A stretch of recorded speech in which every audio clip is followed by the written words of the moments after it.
Hey, this is Rick Wilson, and it is Monday, and I appreciate you tuning in on a Monday. I hope you're having a good one so far, or if it's in the morning, I hope you start your day out right. If not, there's nothing I can do about it anyway, but I'll pray for you. How about that? Okay. I don't know if many of you people know about this, but just about all my life, I have collected and worked on guitars, among very few other things that I do in my life. So I've got this one. This is a Bill Grammer.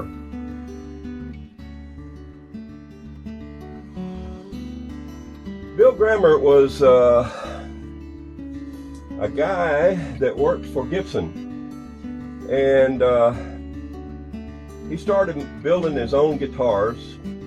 And this guitar here is almost an exact Gibson, but he felt sorry for the players that were going on the Grand Ole Opry, and so what he did, he left the Gibson company to form his own, and he started building these Grammer guitars. And this Grammer guitar I bought at a pawn shop. Well, actually, my boss, I talked him into buying this at a pawn shop because the price was just unbelievable. And I told him, don't walk out of that pawn shop without this guitar. And he bought it so cheap, he actually bought two guitars, one a Yamaha and this one. And so when he called me and told me what it was, this old beater guitar, man, it's in here, it's called a Grammer. Well, I had worked on a Grammer before, and if you look those up on eBay, about the cheapest you can find one is about $2,500 to $3,500. Okay, so you can look it up, depending on the shape of them and that kind of thing. This one, if you remember, Johnny Cash played one. Oh, let me get back to the story. Anyway, he quit the Gibson company and he started building really nice guitars for really good prices. So when Gibson was charging $800 to $900 to $1,000 for their guitars, he was only charging $350 or so. So they got an extremely good guitar for extremely small amount of money. And these were up and coming artists like Johnny Cash, who didn't have the money. And there's other ones that I could probably name, but you look it up. And if you remember the guitar that Johnny Cash had, it had two pick guards, one on the top, one on the bottom, but it was actually one full piece pick guard. This pick guard, somewhere down the line, someone has removed it. I can still see where it was because of the color of the guitar. You can tell it's been well played. The patina is just awesome on this guitar. The problem that I'm having with it is the bridge is split through the bridge pins.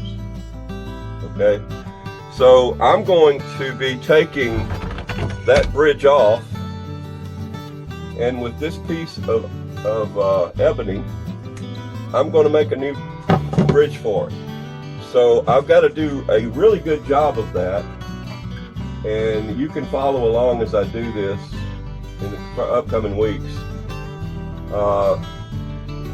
I have to do a really good job on this, and I have built several of them before, but if you'll take a look at the shape of this one, it looks like it's on there backwards actually, but that is how he made his signature bridge. Okay, so I'm going to use this bridge as a pattern, and if you'll notice, it right here and right here is another difference that a lot of the guitar makers make, because these usually cover up a couple of screws.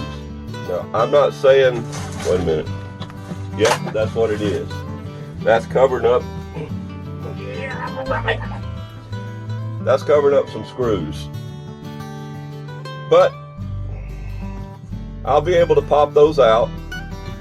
I'll take all the strings off, which I'm fixing to do now, and once I get that bridge off, then I'm going to make a template, and then I'll make this, and then I'll have to hand cut it out, and then also you know, feather it and get it like this one. So anyway, that's what you're going to be watching for the next couple of weeks on Monday. I hope you enjoy it. I don't, let's see, I'll tell you what, let's go ahead, and I'm going to take my pocket knife, and I'm going to put on a pair of glasses, because I can't see, well, I'll see about like a bat, you know, about like a bat, so that's probably not very well.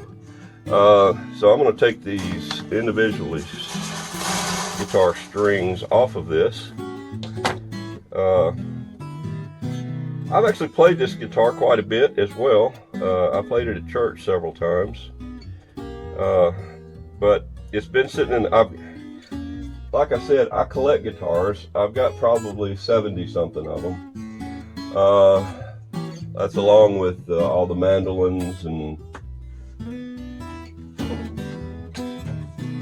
dobros, and you name it. I probably own one.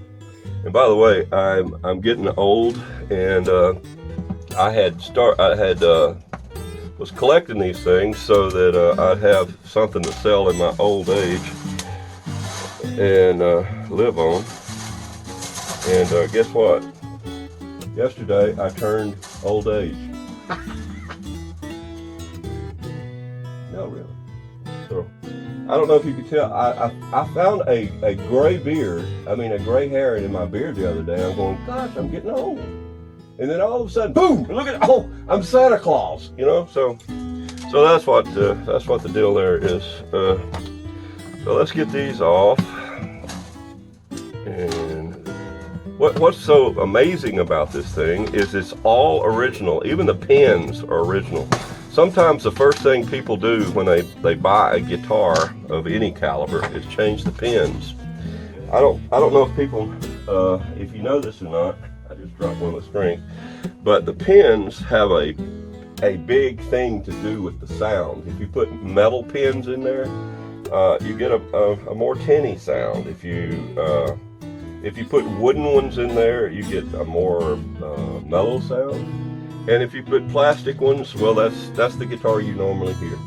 So these are all the original, with the original patina in them, and this is just an awesome guitar.